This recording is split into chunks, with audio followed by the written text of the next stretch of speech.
Hello everyone, मेरा नाम है रोशन कुमार और मैं आप लोगों को इस वीडियो में बताऊंगा कुछ इंपॉर्टेंट टॉपिक्स जो कि एएफओ आईबीपीएस के इंटरव्यू में इससे क्वेश्चंस आ सकते हैं। साथ ही साथ जो भी एग्रीकल्चर से रिलेटेड एग्जाम्स हैं, जैसे कि नाबार्ड या फिर और भी कोई एग्जाम, स्टेट गवर्नमेंट का एग्जाम्स होते हैं, उनके लिए हम कुछ इंपॉर्टेंट टॉपिक्स देखेंगे। कौन कौन से टॉपिक देखेंगे? तो इसमें देखेंगे नीति आयोग क्या है, कैसे काम करता है, क्यों बना, प्रधानमंत्री गरीब कल्याण योजना और स्वच्छ भारत अभियान।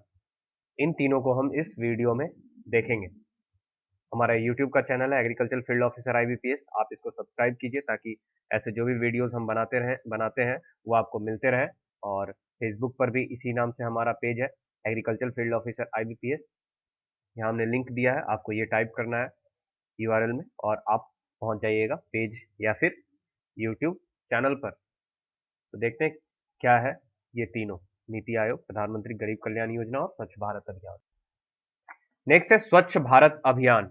स्वच्छ भारत अभियान इंपॉर्टेंट है इंटरव्यू पॉइंट ऑफ व्यू से। तो द कॉन्सेप्ट ऑफ स्वच्छ Bharat is to pave the access of every person to sanitation facilities including toilets, solid and liquid waste disposal system, village cleanliness, adequate drinking water supply।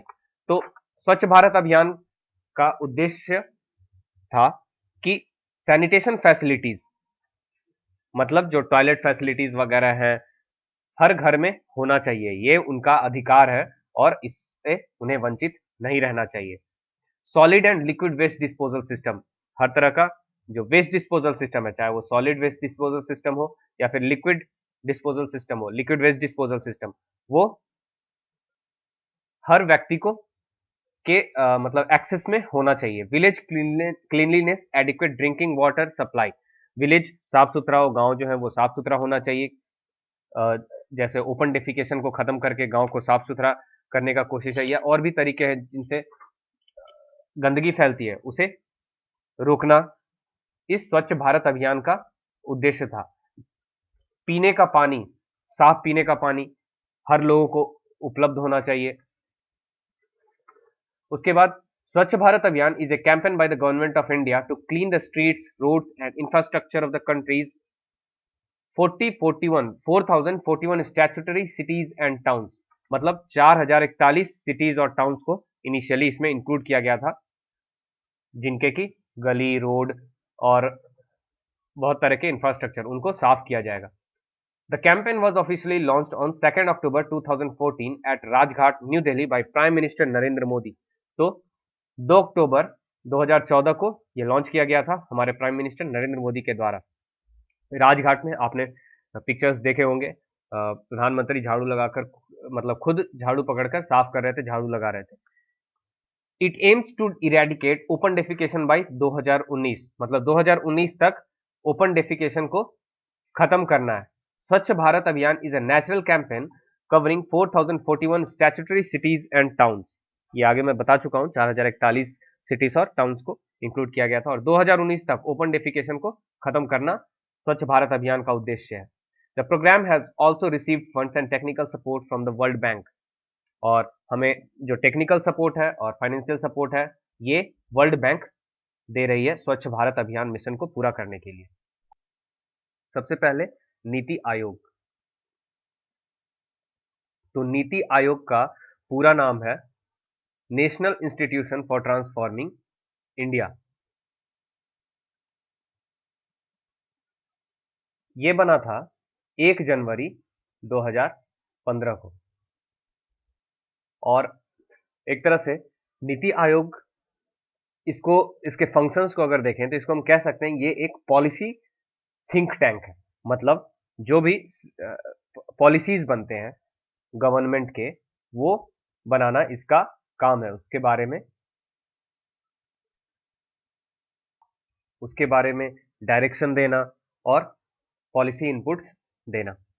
अब जो नीति आयोग है, national institution for transforming India, ये पहले planning commission के नाम से जाना जाता था। हालांकि जब इसका नाम चेंज किया गया तो इसके काम करने के तरीके में भी कुछ बदलाव किए गए। जैसे पहले प्लानिंग कमीशन जो था वो स्टेट गवर्नमेंट के किसी भी रिप्रेजेंटेटिव को इंक्लूड नहीं करता था अपने पॉलिसी मेकिंग प्रोसेस में। लेकिन नीति आयोग में जब भी पॉलिसीज बनते हैं और जब भी मीटिंग्स होती है, या इसका जो मतलब जो पूरा स्ट्रक्चर है, उसमें स्टेट गवर्नमेंट्स के रिप्रेजेंटेटिव्स को, जैसे कि स्टेट गवर्नमेंट्स के चीफ मिनिस्टर या फिर अदर रिप्रेजेंटेटिव्स, उनको इंक्लूड किया गया और उनके साथ बातचीत करके सारी चीजें तब तय की जाती हैं और पॉलिसीज बनाए जाते हैं। प्लानिंग कमीशन की स्थापना कब हुई थी? 1950 में। और 1950 से 2015 तक यह प्लानिंग कमीशन रहा। लेकिन समय की मांग बदलती रहती है और अभी के समय को देखते हुए जरूरत थी एक नीति आयोग टाइप के किसी इंस्टीट्यूशन की, और इस वजह से इसे बदलकर कर दिया गया NITI Aayog. This was done in order to better serve the needs and aspirants of the people of India. जैसा कि मैंने बताया कि नए समय में नए तरह के इंस्टीट्यूशन की मांग थी और अच्छे से सर्व किया जा सके भारत के लोगों को, इसलिए नीति आयोग बना। An important evolutionary change from the past, NITI Aayog acts as the quintessential platform of the government of India to bring states to act together in national interest and thereby fosters cooperative federalism. तो दूसरी scheme है प्रधानमंत्री गरीब Kalyan Yojana, PMGKY। एक बात आप ध्यान रखेंगे, ये जो शॉर्ट टर्म रहता है PMGKY या फिर जो भी शॉर्ट फॉर्म में लिखा होता है, तो इसको आप ध्यान रखेंगे, क्योंकि नाबार्ड वगैरह के एग्जाम्स में उसमें पूरा नाम नहीं लिखते, उसमें ये लिखते हैं PMGKY, PMJBY जो भी है। तो ये आपको पता होना चाहिए, देखकर आपको आइडिया लगना चाहिए किस स्कीम के बारे में बात हो रही है। The government wants to give people an opportunity to pay taxes with penalties and declare undisclosed income through the proposed प्रधानमंत्री गरीब कल्याण योजना PMGKY। तो PMGKY क्या था?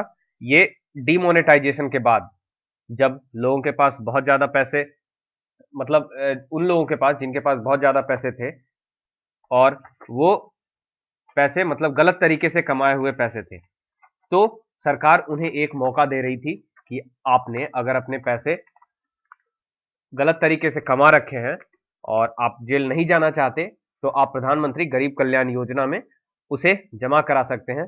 उसमें कुछ टैक्स लगेंगे, कुछ पेनाल्टीज लगेंगे उन पैसों पर, और आपका नाम गुप्त रखा जाएगा और आप पर किसी तरह की कार्रवाई नहीं होगी। तो ये एक मौका था उन लोगों के लिए जिन्होंने काला धन छुपा रखा था अपने पास। इसके पहले भी एक IDS आया था, इनकम डिस्क्लोजर स्कीम। तो उसके बाद ये आया था PMGKY। IDS का भी उद्देश्य यही था, a lot tax evaders to come clean with unaccounted wealth. मतलब जिन्होंने भी टैक्स मतलब नहीं दिया है और गलत तरीके से अपने पास पैसे बचा रखे हैं, तो वो बचकर निकल सकते थे इनकम डिस्क्लोजर स्कीम के थ्रू। और फिर जब दूसरी बार आया ये प्रधानमंत्री गरीब कल्याण योजना, तो इसमें कुछ चीजें देख लेते हैं। हालांकि इतना आपको नहीं बोलना है, अगर इंटरव्यू में पूछा जाता है तो आप सीधा बस यही बोल सकते हो, ये 2-3 चीजें बातें आनी चाहिए कि टैक्स इवेडर्स, अनडिस्क्लोज्ड इनकम, इन चीजों के लिए ये था। PMGKY will allow people to deposit previously untaxed money by paying 50% of the total amount, 30% as tax and 10% as penalty on the undisclosed income, as well as 33% of the taxed amount as cess। तो आप देख सकते हैं कि 50% जो है पे करना है, 30% टैक्स के रूप में, 10% पेनाल्टी के रूप में, टोटल अनडिस्क्लोज्ड इनकम पर। और इस तरह से मतलब एक तरीका बनाया ताकि जो ब्लैक मनी है उसको किसी तरह से व्हाइट मनी किया जा सके। तो ये थे हमारे कुछ इंपॉर्टेंट टॉपिक्स जो कि IBPS AFO के इंटरव्यू में पूछ सकते हैं। और उम्मीद है आपको ये वीडियो पसंद आया होगा। अगर आपको ये वीडियो पसंद आया तो प्लीज इसे लाइक कीजिए, अपने दोस्तों के बीच शेयर कीजिए। आप जितना ज़्यादा शेयर करेंगे हमारे व्यूज़ उतने बढ़ेंगे और उतना ही ज़्यादा लोगों को फ़ायदा मिलेगा, उन्हें एक गाइड मिलेगा कि इंटरव्यू में उनसे क्या क्वेश्चंस पूछे जा सकते हैं और वो प्रिपेयर्ड रहें। तो आप अगर दूसरों का भला करेंगे तो शायद आपका भी भला होगा, ये सोचकर आप वीडियोज़ शेयर कीजिए। और हमारा ये यूट्यूब का चैनल है agriculture field officer IBPS, Facebook पर इसी नाम से पेज है, तो प्लीज़ आप इसे सब्सक्राइब कीजिए और फेसबुक के पेज को लाइक कीजिए ताकि कोई भी वीडियो छूटे ना, जो भी हम अपलोड करते हैं वो जल्द से जल्द आप तक पहुंच जाए।